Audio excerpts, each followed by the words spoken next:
میں کوئی فتویٰ دینے کی پوزیشن میں نہیں ہوں۔ اس کے بعد آپ نے یہ دائیں سے شروع کرنا ہے، 1 دفعہ 2 دفعہ 3 دفعہ، ادھر سے پھر بائیں 1 دفعہ 2 دفعہ 3 دفعہ۔ جس طرح بھائی نے کہا سر کا مسا آپ نے کرنا ہے، اس کو یہ دیکھ لیں اسی طرح لے کے جانا ہے، واپس جہاں پر بال ختم ہو رہے ہیں وہاں پہ، اور اسی طرح اس کو واپس لینا ہے اسی طرح ہی، ٹھیک ہے۔ اس کے بعد یہ انگلی کان کے اندر اور یہ باہر ہو جائے گی۔ بھائی نے جیسا پاؤں کے ہیں اسی طرح ہی پاؤں دھونے، آپ کا دوسرا حصہ وضو مکمل ہو گیا۔ تیسرا سٹیپ کیا ہے؟ پانی لینا ہے اور بالوں کو اچھی طرح تر کرنا۔ آپ کو پتہ لگے جو سر کی کھال ہے نا وہ گیلی ہو گئی ہے۔ گیلی ہونے کے بعد چوتھا کام کیا کرنا ہے؟ دائیں بائیں کر لیں یا سیدھا پانی ڈال لیں۔ یہ آپ کا غسل کے اندر ہی وضو علیحدہ کریں گے تو اس طرح ہی کریں گے، اور غسل کے اندر کریں گے تو وہ بھی اس طرح کر لینا۔ اور آپ اس کے بعد صابن شیمپو کریں۔ اس کے بعد ایک مسئلہ اور بتایا تھا کہ شرمگاہ کو ہاتھ لگ جائے، جب صابن شیمپو لگانے شرمگاہ کو ہاتھ لگنے، اس میں علماء کے 2 موقف ہیں۔ وہ کہتے ہیں جی اب اس کی تطبیق کیا ہے؟ ایک کہتا ہے جی ٹھیک ہے جی ہاتھ لگ گیا شرمگاہ کو تو آپ نے وضو کرنا ہے۔ ایک کہتے ہیں شرمگاہ کے بغیر بھی جو ہے نا شرمگاہ کو ہاتھ لگے تو وضو کی ضرورت نہیں۔ مگر تطبیق کیا ہے کہ آپس میں ملانا کیسے، حدیث کا فہم کیسے صحیح ہوگا؟ وہ کہتے ہیں اگر شہوت کے ساتھ آپ کا شرمگاہ کو ہاتھ لگ گیا ہے، یہ ایک رائے ہے، یہ کوئی حدیث کی بات نہیں، یہ علماء کی ایک رائے ہے۔ پسند آئے تو لے لیں، نہیں آپ کو پسند فارغ کر دیں۔ وہ کہتے ہیں اس کے جب آپ نے مکمل کر لیا، صابن شیمپو کیا آج کے رواج کے مطابق، آپ کی شرمگاہ کو ویسے ہاتھ لگ گیا ہے، ایک رائے یہ ہے کہ آپ کو وضو کرنے کی دوبارہ ضرورت نہیں ہے۔ دوسری کہتے ہیں جی لگ گیا ہے، لیکن وہ کہتے ہیں شہوت کے ساتھ لگا ہے تو پھر وضو کر لیں، نہیں ویسے لگا تو کوئی بات نہیں۔ یہ 2 رائے ہیں، جو رائے آپ کو بہتر لگے، رائے میں کھلا میدان ہے، جو آپ کا جہاں پر ذہن زیادہ آپ کو لگے کہ یہ بات درست ہے وہ لے لیں، جو نہیں اس کو چھوڑ دیں۔ یہ آپ کا جو نا مکمل ہو جائے گا، ٹھیک ہے جی۔ اس کے بعد پھر صف بندی کا، صف بندی کو 4 بنیادی میں نے غلطیاں کہی تھی، آج بھی معذرت کے ساتھ یہ بار بار باتیں دہرانے کا مقصد یہ ہے کہ ہماری خامی ہے، اس میں کسی کو تنقید کا کسی ایک فرد کی بات نہیں کر رہا ہے، اجتماعی طور پر ہماری یہ خامیاں ہیں، ان کو ہم نے درست کرنا ہے۔ کیا کہ صف کو درست کرنا، نماز کو درست کرنا۔ اور 4 بڑی خامیاں میں کافی دفعہ بتا چکا، کسی کو یاد ہو 4 بڑی خامیاں صف بندی میں، چلیں میں دہرا دیتا ہوں پھر۔ پہلی، جب ہم پاؤں ملاتے ہیں تو ہمارے پاؤں ایڑی کی طرف سے نہیں ملتے، کسی بھائی کی معذرت کے ساتھ۔ ابھی میں نے عشاء پڑھی ہے، ابھی بھی نہیں ملے ہوئے تھے، میں ابھی تازی بات بتا دوں۔ آگے سے بہت زیادہ جو کہتے ہیں میں صف بندی درست کر رہا ہوں، وہ آگے سے پنجے ملا دیتا ہے، وہ کہتا ہے میری شاید صف درست ہوگی۔ پیچھے سے ایڑی سے پورا ایسا جیسے انگلیاں یہ ملی ہوئی ہیں نا، ایسے پیچھے سے ایڑیاں ملیں گی تو آپ کے پاؤں برابر مل رہے ہیں۔ دوسری خامی، جب ہم پاؤں ملاتے ہیں تو پاؤں ملاتے ہوئے ہمارے پاؤں ایسے ٹیڑھے ہو جاتے ہیں، دوسرے بالکل ملانے کی جگہ۔ یہ جب تک ساتھ والے سارے بھائی مل کر نہیں کہ پاؤں بالکل سیدھا رکھنے ہیں، یہ دائیں بائیں مڑے نہیں ہونے چاہیے بالکل۔ اور تیسرا یہ ہے کہ ہم اپنے قد کے مطابق کریں، یا کو بہت بھائی تنگ کر لیتے ہیں یا بہت بھائی کھول لیتے ہیں، اپنے کندھوں کے مطابق جو جتنا جس کا قد ہے اس کے مطابق پاؤں کھولیں۔ اور چوتھی چیز ہے کہ ہمارے کندھے برابر نہیں ملے، کسی بھائی کا سینہ آگے ہے کسی بھائی کا پیچھے۔ نبی اکرم صلی اللہ علیہ وسلم چھڑی یا تیر لے کر ایسے چبوتے تھے جس کا سینہ باہر نکلا ہوتا تھا کہ اس کو پیچھے کرو۔ جب تک صف درست نہیں ہوتی تھی، آج کی بات میں وہ 5 منٹ لگتے ہوں 10 منٹ لگتے ہوں، تب تک نماز شروع نہیں ہوتی تھی، کیونکہ بڑی سخت وعید ہے اگر تمہاری صفیں ٹیڑھی ہوں گی اللہ تمہارے دل ٹیڑھے کرتے گا۔ اتنی سخت بات۔ ابھی رحمان و رحیم کی ہم نے بات کرنی ہے، وہ رحمان و رحیم ہے، تو اتنی بات ہمیں کہہ رہا ہے کہ تمہارے دل ٹیڑھے کر دوں گا۔ جسم کا حصہ ٹیڑھا ہو جائے تو درست ہو سکتا ہے، دل ٹیڑھے ہو جائے تو یہ بڑا مشکل ہے درست کرنا۔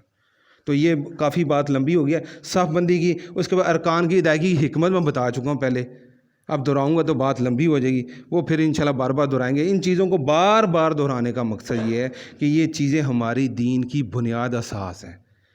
کسی گھر کی بنیاد ٹھیک نہ ہو، اوپر جتنے مرضی پیسے لگا دو، ہلکی کی ہوا کے جھونکے سے یا آندھی سے وہ ساری کی ساری عمارت زمین بوس ہو جائے گی۔ یہ بنیاد ہے بھائی، اس چیز کی طرف آئیں ہم، اپنے فتوے بازی، ہم تنقید کی طرف، ہم ایک دوسرے کے خلاف جناب علی بغض رکھنے، ایک دوسرے کے ساتھ تنقید نہ نشانہ بنائیں، یہ چیزیں بعد کے لیے رکھ دیں۔ یہ ایسی چیزیں ہیں، آپ کسی بھی فرقے میں چلے جائیں، کسی بھی جگہ چلے جائیں، آپ کو کہیں اختلاف نہیں ملے گا۔ تو یہ بھائی اس کو دیکھیں، یہ خدا قرآن کے ساتھ ہمارا جو تعلق ہے وہ خود ہی چیک کر لیں ہم کس درجے پر کھڑے ہیں۔ اور تیسری بات ہے کہ اللہ کا تعارف، ہم نے اللہ کے صفاتی نام الرحمن اور رحیم سے کافی باتیں کر سکتے ہیں، پچھلی صرف دہرا دیتا ہوں کیونکہ ابھی تک 10-12 باتیں ہو چکی ہیں۔ پچھلی بات میں تھی کہ 3 بنیادی تھی کہ اللہ کی رحمت کے حصول کا، یہ اللہ کی رحمت اور ہمارا گمان۔ تو ایک عالم تھے سفیان ثوری رحمۃ اللہ علیہ، ان کا گمان میں نے بتایا تھا، لیکن ہمارے لیے بڑی رہنمائی ہے ان کی ایک قول میں۔ انہوں نے کہا کہ ایک طرف اگر مجھے یہ آپشن دی جائے کہ ایک طرف قیامت والے دن تمہارا والد تمہارا حساب لے لے، اور ایک دفعہ کہے تمہارا رب اور خالق اور مالک تمہارا حساب لے دے، تو میں گمان کرتا ہوں میں اپنے خالق اور مالک کو چنوں گا، وہ بہتر حساب لینے والا ہے۔ کہ والد سے بہتر تو کوئی نہیں ہے نا، وہ کہتا نہیں، مجھے والد کے فیصلوں میں کوئی شک ہو سکتا ہے، میرا خالق و مالک اور رحمان و رحیم ہے، میں یہ اس کو چوائس چنوں گا کہ میرا خالق و مالک، میرا اللہ میرا حساب لے، میرا والد میرا حساب نہ لے۔ اس میں دیکھ لیں کہ کتنا یقین اور توکل والا درجہ ہے۔ اور دوسرا کیا ہے؟ اللہ کی رحمت کے حصول کا طریقہ۔ میں نے کہا تھا کہ اللہ کے جتنے بھی نام ہیں ان کو 2 ناموں میں تقسیم کر لیں۔ کچھ اللہ کے نام ایسے ہیں جو خاص اس کے ساتھ ہیں، جیسے احد ہے، صمد ہے، واحد ہے، یہ کسی مخلوق کے نہیں ہو سکتے۔ لیکن کچھ نام ایسے ہیں اس کے ہی ہیں، لیکن اللہ تعالیٰ چاہتا ہے کہ ان نام کی جو خصوصیات ہیں نا، تو بہت نہیں، کچھ نہ کچھ میری مخلوق میں نظر آئیں۔ تو اگر میں جو بھی نعمت چاہتا ہوں، مثلا میں رزق چاہتا ہوں، الرزاق میرے رب کا صفاتی نام ہے، الرزاق رزق دینے والا نام اس کا ہے، صفاتی نام ہے۔ لیکن وہ چاہتا ہے اگر تم مجھ سے رزق چاہتے ہو تو اپنی استطاعت کے مطابق میری مخلوق کو بانٹنا شروع کر دو، وہ چیز وہ خود ہی تمہیں دے دے گا۔ اگلا کام کیا ہے؟ ہم کہتے ہیں ہم اس کا رحمت چاہتے ہیں، ٹھیک ہے، تو حدیث کا مفہوم ہے اللہ تعالیٰ چاہتے ہیں، حدیث کا مفہوم سے کہا کہ اگر تم چاہتے ہو اللہ تم پر رحم کرے تو اس کی مخلوق پر رحم شروع کر دو۔ یہ الرحمن اس کی صفت ہے، لیکن وہ چاہتا ہے میرے بندوں میں اس کی جھلک نظر آ جائے، میں بندوں کو معاف کرنا شروع کر دوں، انسان کو معاف کرنا شروع کر دے، وہ کہتا ہے میں تجھے ویسے ہی معاف کر دوں۔ الغفور ہے، وہ معاف کرنے والا ہے، وہ چاہتا ہے میری صفت میری ہے، لیکن تو اپنی استطاعت کے مطابق میرے بندوں کو معاف کرنا شروع کر دیں، تجھے میں ویسے ہی معاف کر دوں۔ تو یہ اللہ تعالیٰ کے صفاتی نام ہے، یہ چیزیں اپنے اندر پیدا کریں گے، رزق کی شکل میں، معافی کی شکل میں، رحم کی شکل میں، کوئی اور دینے کی شکل میں۔ الوہاب ہے، وہ دینے والا ہے، وہ کہتا ہے میرے بندوں کو اپنی استطاعت کے مطابق دینا شروع کر دو، میں تجھے خود ہی عطا کرنا شروع کر دوں۔ تو ان ناموں کے ساتھ کہ اللہ کی رحمت کیسے حاصل ہوگی، جو بھی آپ چاہتے ہیں، جو چیز چاہتے ہیں مجھے یہ اللہ دے دے، آپ کے پاس جتنی طاقت استطاعت ہے اس کی مخلوق کو دینا شروع کر دیں، اللہ خود بہت دے دیں۔ اور تیسری چیز ہے کہ اللہ کی رحمت اور ہمارا عقیدہ، یہ کیا ہونا چاہیے؟ تو میں نے یہ دو، ایک وصیت اور ایک جو نا قول آپ کے سامنے رکھا تھا سیرت کی کتابوں سے۔ حضرت ابو بکر صدیق رضی اللہ تعالیٰ نے حضرت عمر فاروق رضی اللہ عنہ کو وصیت کی تھی، ٹھیک ہے، وصیت یہ کی تھی کہ اللہ کی رحمت کا بے جا فائدہ اٹھاتے ہوئے کیا کرنا ہے کہ اعمال کرنا نہیں چھوڑ دینے، اور اللہ کے غضب کی وجہ سے مایوس ہو کر یہ نہیں سمجھنا کہ مجھے وہ بخشے گا نہیں، درمیان میں رہنا ہے۔ یہ ہم کہتے ہیں اللہ بڑا ہم اکثر سوچتے ہیں اللہ بڑا غفور الرحیم ہے، نماز پڑھ لو اللہ بڑا غفور الرحیم، او یار اللہ نے ساڑی نماز کی ضرورت کی ہے، اور یہ بھائی کام کر لو اللہ بڑا غفور الرحیم ہے۔ یار اس کی رحمت کا بے جا فائدہ اٹھاتے ہوئے اعمال سے دور نہ ہو جاؤ، اور اس کے غضب کو کہ وہ آگے انشاءاللہ اگلے سیشن میں بات کریں گے کہ اللہ تعالیٰ کی رحمت اور مایوسی کی 2 بڑی آیات ہیں قرآن میں، ان کے ساتھ ہمارا تعلق کیسا ہونا چاہیے وہ اگلی دفعہ انشاءاللہ بات کریں گے۔ لیکن یہ ہے کہ اللہ کے غضب کے خوف سے مایوس ہو جانا، وہ میرا تو کچھ نہیں بننا، میرے تو پلے ہی کچھ نہیں، میں تو سیدھا دوزخ دی جانا، یہ بھی رویہ نہیں رکھنا۔ اور دوسرا رحمان و رحیم کہ اتنا رحمان و رحیم ہے تو چلو یار کوئی گل نہیں، جو مرضی کرے، جو سب کچھ ٹھیک ہے۔ یہ دونوں کام ہم نے، یہ درمیان میں ہم نے کرنا ہے، خوف اور طمع، اس کے درمیانی حالت میں رہنا ہے۔ اور حضرت عمر فاروق رضی اللہ تعالیٰ نے کہا تھا مجھے اگر کوئی کہے کہ ساری دنیا جنت میں چلی جائے گی اور ایک بندہ صرف واحد دوزخ میں جائے گا تو میں گمان کروں گا کہیں میں نہ ہوں۔ دوسری تو کہے ساری دنیا دوزخ میں چلے جائے گی، ایک بندہ جنت میں جائے گا تو میں گمان کروں گا شاید وہ میں نہ ہوں۔ یہ ہے وہ درمیانی حالت، اعمال کرنے ہیں، اس کی اطاعت میں آنا ہے، اللہ اور اللہ کے رسول کی بات ماننی ہے، لیکن اپنے اعمال پر یقین اور توکل یہ نہیں کرنا میں بڑیاں نمازاں پڑھیاں نے، میں بڑیاں تجدہ پڑھیاں، میں بڑے صدقات کیتے اور باقی سارے گناہ، یہ رویہ نہیں رکھنا۔ اللہ کی رحمت سے میرے نبی اکرم صلی اللہ علیہ وسلم کہا گیا کہ آپ جنت میں تو ایسے چلے جائیں گے، ان کا میں بھی اللہ کی رحمت سے جنت میں جاؤں گا، اس کے بعد کوئی بات رہ جاتی ہے۔ اور دوسری دفعہ کیا ہے؟ جس نے ایک دفعہ لا الہ الا اللہ محمد رسول اللہ سچے دل سے پڑھ لیا ہوگا وہ جنت میں چلا جائے گا۔ یہ 2 ہیں کنارے، ان کے درمیان میں ہم نے رہ کے اس رحمان و رحیم کے ساتھ اپنا تعلق بنانا ہے۔ تو یہ بھائی یہ باتیں، یہ قرآن کے ساتھ، ذال اور را کے ساتھ، یہ قرآن کی بنیادی چیزیں اس کے ساتھ، اور یہ مسائل ہم نے وضو، غسل، صف بندی اور صف بندی کی حکمتیں بھی میں نے بتائی تھی پچھلی دفعہ، اور اراکین ہے اس کے، ہم نے یہ قیام، رکوع، قومہ، سجود، تشہد، سترہ، یہ سلام پھیرنا ہے، سترہ سلام یہ رہ گیا، میں دوبارہ یہ دہرا دیتا ہوں۔ سترہ یہ تھے آپ نماز پڑھتے ہیں، آپ نے سترہ رکھ لیا، تو میں نے کہا آپ نے ایک قید بنا لی، آپ کے ساتھ بھائی نماز پڑھا، آپ نے سترہ رکھ لیا، اب وہ آپ نے جیسا کیل لی جاتی ہے نا چیز، آپ نے اپنے آپ کو ایک جگہ بند کر لی ہے اور آپ نے کہا اللہ اکبر، اس کو کہتے ہیں تکبیر تحریمہ، کہ وہ تکبیر جس سے حلال چیزیں بھی اب حرام ہو گئی ہیں. اور آخر میں کیا کر رہے ہیں؟ السلام علیکم ورحمۃ اللہ، السلام علیکم ورحمۃ اللہ. میں نے اس کو کہا تھا کہ آپ اس دنیا سے کٹ گئے ہو. آپ اس وقتی طور 2 نوافل پڑھے ہیں، 4 فرض پڑھے ہیں، 4 سنتیں پڑھی ہیں، جتنی دیر آپ اس دائرے کے اندر رہے ہو. کیوں کہا گیا ہے؟ باہر والے بندے کو کہا ہے 40 ہفتے، 40 مہینے، 40 سال انتظار کر، اور اندر والے کو کہا ہے کہ اگر اس دائرے میں کوئی داخل ہونے کی کوشش کرے تو اس کے ہاتھ سے روکنا ہے، کیونکہ یہ رحمت کا خاص دائرہ بن گیا. اب اس کے اور رب کے ساتھ ڈائریکٹ تعلق بن گیا. اب یہ زمین کا ٹکڑا وہ زمین کا ٹکڑا نہیں رہا جو اس سے باہر ہے. اب اس زمین کے ٹکڑے کے اندر رہ کے وہ ساری ادائیگیاں کر رہا ہے جس کا میں نے بتایا تھا. اور جب وہ بندہ واپس دنیا میں آیا ہے تو دائیں والوں کو اور بائیں والوں کو کہہ رہا ہے السلام علیکم ورحمۃ اللہ، میں دنیا میں واپس آ گیا ہوں، اب میں نے یہ کام مکمل کر لیا. جب اس نظریے سوچ کے ساتھ ہم نماز میں داخل ہوں گے اور اس نظریے اور سوچ کے ساتھ نماز سے باہر نکلیں گے تو پھر ہماری نمازوں کا جو رزلٹ ملنا تھا ان الصلاۃ تنہی عن الفحشاء والمنکر، وہ رزلٹ ہمیں ملنے شروع ہو جائیں گے. اور جب وہ رزلٹ ملنے شروع ہو جائیں گے تو ہم معاشرے میں نفع بخش مسلمان اور نفع بخش اور باعمل مسلمان جو نا وہ بننا شروع کر دیں گے. پھر ہمیں لوگ شروع کر دیں گے یار یہ بندہ اس کے ساتھ گفتگو کر لو، یہ بندہ اس کے ساتھ کاروبار کر لو، یہ بندہ اس کے ساتھ رشتہ داری کر لو، یہ بندہ یار اس کی زبان میں کوئی 19-20 بھی فرق نہیں ہے. پھر لوگ آپ کی گواہیاں دینی شروع کر دیں. تو یہ بنیادی چیزیں بھائی، اس کے ساتھ ہم نے جڑنا ہے اور ہم نے عمل مسلمان بننا. اللہ سے دعا ہے کہ اللہ تعالیٰ قرآن و حدیث کے ساتھ جڑ کر یہ چیز بنیادی ہیں، قرآن، فرائض کے مسائل اور اللہ کا تعارف، ان کے ساتھ جڑ کر باعمل مسلمان بننے کی توفیق عطا فرمائے. واخر دعوانا الحمدللہ.